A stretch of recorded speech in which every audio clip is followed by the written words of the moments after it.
যারা আয়োজন করেছেন এবং এই মসজিদ এবং এই মসজিদের কর্তৃপক্ষ এবং এর সাথে সংশ্লিষ্ট ইমাম মুয়াজ্জিন থেকে শুরু করে মোতাওয়াল্লি এবং অন্যান্য যারা আছেন সবাইকে এই জন্য ধন্যবাদ দিচ্ছি যে আপনারা রিজিডিটি ভেঙে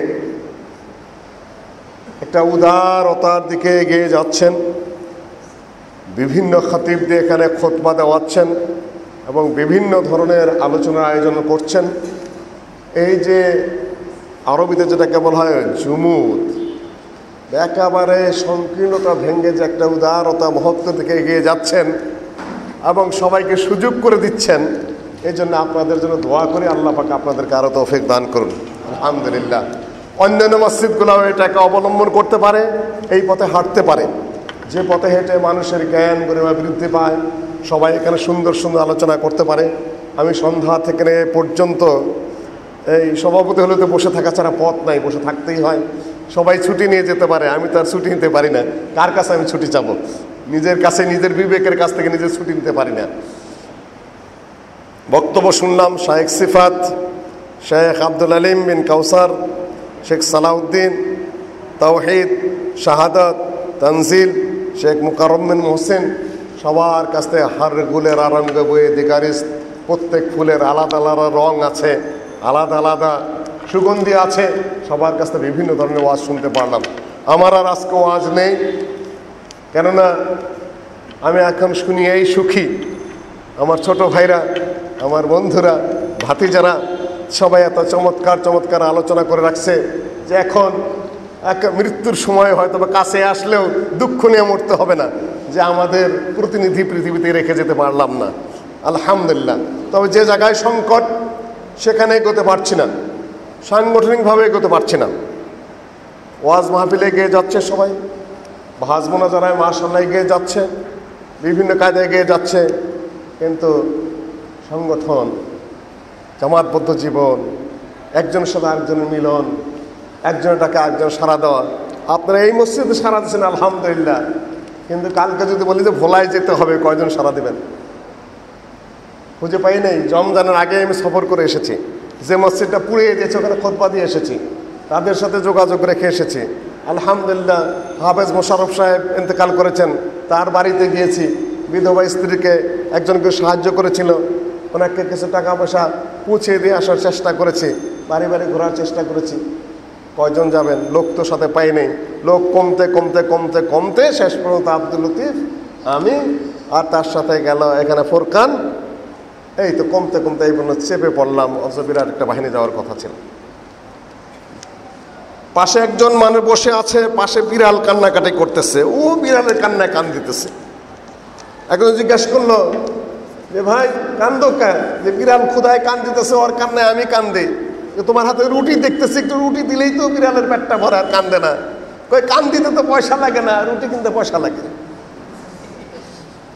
ওয়াজ শুনতেছেন ভালো, আলহামদুলিল্লাহ। কিন্তু এখন যদি বলি ভোলার ওই লোকগুলা বাড়ি ছাড়া সবাইকে পিটাচ্ছে, আলোচনা আপনারা করেছেন, কিন্তু আমি তাদেরকে অগ্রাসের সাথে জড়িত, মামলা মোকদ্দমায় জড়িয়ে দিয়েছে, পুলিশ দিয়ে তাদের করে ফেলেছে, এলাকার মাতবরগুলোকে পয়সা দিয়ে হাত করেছে। এখন সেখানে হাইকোর্টে রিট করতে হবে, ওই জায়গা নিয়ে লক্ষ লক্ষ টাকার প্রয়োজন, কে কয় পয়সা দেবেন? ওয়াজ তো করতেছেন আলহামদুলিল্লাহ, ভালো কথা জানান দিচ্ছেন, কিন্তু আমি তো তাদের অগ্রাসের সাথে জড়িত, তাদের প্রয়োজনগুলো তা আমি বুঝি। কে দিবেন? প্রস্তুত হন।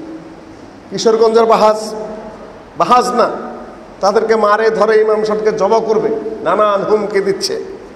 সেখানে যেতে হবে, ওসি সাহেব ডেকেছেন, এসপি সাহেব ডেকেছেন। সেই আবেদনে সেখান থেকে ফোন এসেছে আমার কাছে প্রথম, যে ভাই আসতে হবে। আমি এই রমজানে যেতে পারবো না, আর এই ভাজ মোনাজারা করতে পারবো না। কেন্দ্রে দিয়েছে লোকগুলা। তা আমি বললাম যে এগুলো তো শেখ মুনির উদ্দিন করে, ভাজ মোনাজারা উনি সবচেয়ে ভালো বুঝে, ওনাকে বলেন। ফোন করার সাথে হ্যাঁ আমি যাব। ফোন করেছে আমাকে, মুসলিহ উদ্দিন ভাই যেতে হবে আপনার। আমি যেতে পারবো না। এদিক ওদিক যত জায়গায় ফোন করে কেউ যাবে না। তারপরে কি করা, ওনার অনুরোধে আমি যেতে বাধ্য হলাম। বললাম যে শেখ আব্দুল নূরকেও বলো একটু, মাদানি ভদ্রলোক মানুষ, ভালো এলেম কালাম আছে, জমিয়তের পক্ষ থেকে একটু নেতৃত্ব থাকবেনি, ওনাকে একটু বলেন। বলার বলে বলছে হ্যাঁ তিনিও রাজি হয়েছে। ডক্টর আবদুল্লাহ ফারুককে ফোন দিলাম, উনি বললেন যে আমি তো এখন এয়ারপোর্টে উমরায় যাচ্ছি। তাহলে তো আর আপনাকে বলে লাভ নাই। মৌলভী কেউ যাইতে চায় না, কেউ যাবে না। শেষ পর্যন্ত ওই মনির উদ্দিন তার যে বাহাসবো না, তার ভাব সে ভালো বোঝে, আমরা যা বুঝবো না, ওগুলা পরিবেশটাকেও দিতে পারবো না। উনি বলছেন যে আমি এসপি সাহেবের সাথে কথা বলেছি, ওসি সাহেবের সাথে কথা বলেছি, থানায় প্রোগ্রাম হবে, কেউ আক্রমণ করতে পারবে না। বাহাজের গৌর বোট আমি বুঝি খামা কাজে পিটনি খাওয়া যাবে না, ওনার সব ধোকাবাজ মৃত্যু দেয় পরিস্থিতি। তাই গেলাম। পরে দেখলাম যে না, অন্য অন্য ভাইরাও গেছেন আরেক মাইক্রোযোগে। পরে দেখলাম যে সিংহের সাথে মোকাবেলা করতেছি, সমস্যা নেই, কিন্তু যে বাহাজ বেঁচে যেত নির্ঘাত হেরে যেতাম। প্রতিপক্ষ সিংহের সাথে না, আমার সঙ্গীর কারণে আমি হেরে যেতাম। কেন? তিনি আমি যেন হেরে যাই এই তালেই ছিলেন। আমি তার নামও বলবো না, ঠিকানাও বলবো না। আমার পরিস্থিতি এই। তোমরা বহুত কথা বলেছো দূর দূর থেকে, আমার প্র্যাকটিক্যাল অভিজ্ঞতার দিকে ইশারা দিচ্ছি। সাথে ছিল রাজীব, ছিল এখানকার বংশালের, গেছে রবিউল্লাহ, গেছে। গাড়িতে একটু দুঃখ প্রকাশ করেছি যে প্রতিপক্ষটা বাহাজ লাগে নাই, বেঁচে গেছি। বাহাজ লাগলে আমি আমার সঙ্গীর আচরণের কারণে সেখানে বাহাজে নির্ঘাত হেরে যেতাম। আমাদের স্বভাব বলেই। তারপরে ছড়িয়ে দিত যে মুসলিহ উদ্দিনের নেতৃত্বে, আসলে আমি নেতৃত্ব দিই ওরা বানিয়েছে, আমি জানিও না। মনির ভাই সেখানে করছে আমরা হেরে গেছি, এইটা ছড়িয়ে দিয়েই তিনি আনন্দ লাভ করতেন তারা। এই হলো আমাদের পরিস্থিতি। এখন ঝালুকাঠিতে সবাইকে বাড়ি ছাড়া করে রেখেছে, মামলা মোকদ্দমাকে আকারে পিটাচ্ছে, সেখানে লড়তে হচ্ছে। শেখ মনির উদ্দিন সবসময় দৌড়ে যান আগে আগে, তাকে যে কেউ বলুক বা না বলুক।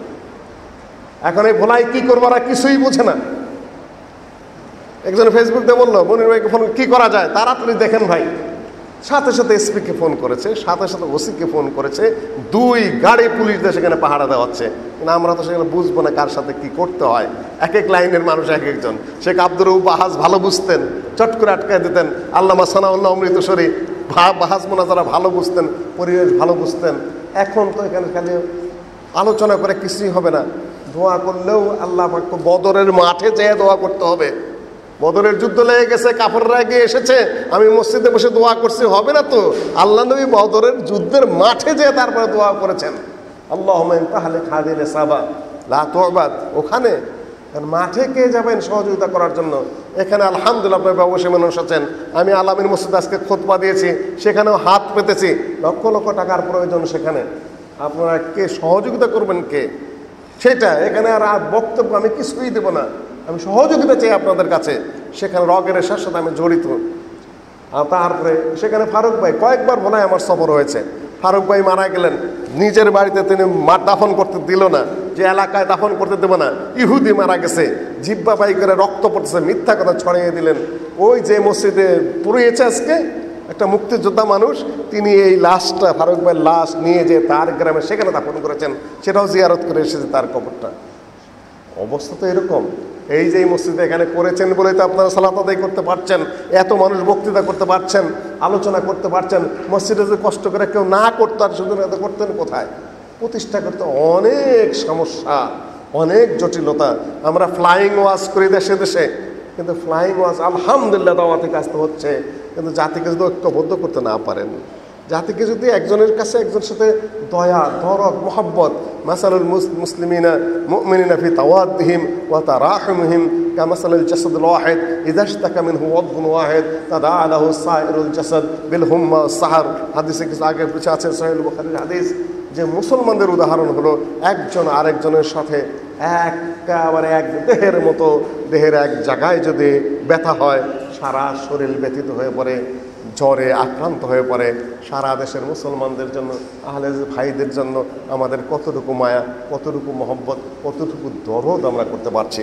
যুবকেরা আলোচনা করেছে, আমার আলোচনার প্রয়োজন নেই। এখানে অন্যান্য আলোচনা অত্যন্ত জ্ঞানগর্ভ আলোচনা হয়েছে। এই মুহূর্তের যেটা প্রয়োজন, ঐক্যের কথা বলেছেন, সেটা আপনারা করবেন। কবে হবে আল্লাহই ভালো জানে। কারণগুলো আমি সবই জানি, কারণ আমি এই সাবজেক্টেরই ডাক্তার। খুব ভালো জানি কি কারণে অনৈক্য হচ্ছে, কি কারণে ফাটল ধরছে, কে কি ভাবছে, কোন যুগে কে এসেছিল।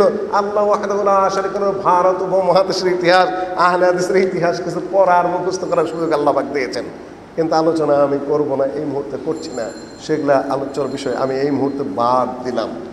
এই মুহূর্তে আপনাদের কাছে একটু দাবি করে যাব, সেটা হলো আপনারা কিছু সহযোগিতা করতে হবে। এই ভাইদের এখন উদ্ধারের ব্যাপারে, মসজিদটা পুনর্নির্মাণের ব্যাপারে মামলা মোকদ্দমা পুলিশ এগুলা করে সেখানে আবার রিসেটেল হতে হবে।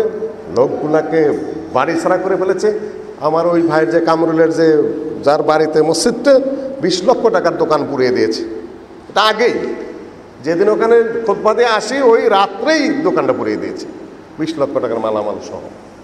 এগুলো হচ্ছে তো হবে। ওয়াউরাসনাল কওমাল্লাযিনা কানু ইসতাদআফুনা মাশারিকাল আরদি ওয়া মাগারিবহা আল্লাতী বারাকনা ফিহা ওয়া তাম্মাত কালিমাতু রাব্বিকাল হুসনা আলা বানি ইসরাঈলা বিমা সাবারু। কিন্তু এদের পাতা ফাতে পাওয়া দেওয়া যাবে না। ওরা মসজিদ ভেঙেছে, আপনারা কারো মসজিদ ভাঙতে যাবেন না। এই ব্যাপারে আমি আপনাদেরকে স্লোগান দিতে নামতে বলবো না। এখানে নীরব পথ আছে। দেশের সংবিধান অনুযায়ী, ধর্মীয় নীতি অনুযায়ী মানুষ যেখানে সেখানে তার স্বাধীন দেশে যেতে পারে, জায়গা কিনতে পারে, মসজিদ করতে পারে, তাদের ধর্মীয় বা রাজনৈতিক কথাবার্তা তারা বলতে পারে, জনমত গঠন করতে পারে। আমরা আটকাই কর্তৃপক্ষকে, পুলিশকে সংবিধান অনুযায়ী আপনি নিরাপত্তা দিতে বাধ্য। আপনি সেখানে যাচ্ছেন না কেন? বাধ্য তারা, কিন্তু ওইটুকু লাড়া দিতে পয়সা লাগে। সংবিধান অনুযায়ী পুলিশকে চালাইতে গেলে, প্রশাসনকে চালাইতে গেলেও পয়সা লাগে। পয়সা ছাড়া কেউ লড়ে না, লড়তে চায় না। তারপরে যথেষ্ট সহযোগিতা কিশোরগঞ্জে পেয়েছি আলহামদুলিল্লাহ, প্রশাসনের এখানেও পাচ্ছি আলহামদুলিল্লাহ, কিন্তু আপনার সহযোগিতা লাগবে। আমি এইটুকু বলি। আর এই সুন্দর অনুষ্ঠানে আপনারা একত্রিত হবেন। একটা ধান ক্ষেতের মধ্যে লক্ষ জনতার সবার চেতে এখানে 20-25 জনের সবার গুরুত্ব অনেক বেশি। আর সাংগঠনিক একটা মিটিংয়ে যদি 5 জন জড়ো করতে পারি, সেটা এখানকার 500 জনের চেয়ে বেশি। এগুলা কিছু গুরুত্বপূর্ণ ব্যাপার আছে। এই মসজিদে বসে বসে ধীর স্থিরভাবে যেগুলো শুনেন, সুর নাই, সার নাই, কোনো যুক্তি নেই, তর্ক নেই, বসে বসে শুনছেন, মানে জ্ঞান অর্জন করার জন্য গুরুত্বপূর্ণ ব্যক্তিগুলোই বসে আছেন। ওখানে হাজার প্রকারের মানুষ থাকে। এখান থেকেই গড়ে উঠবো ধীর স্থিরভাবে সুন্দর আকীদা, সুন্দর আমল, সুন্দর কার্যক্রমের লোকজন, যেখান থেকে আরও বড় বড় কাজ হবে ইনশাআল্লাহুল আজিজ। আল্লাহ তো আমাদের তৌফিক দান করুন। কারা কি সহযোগিতা করবেন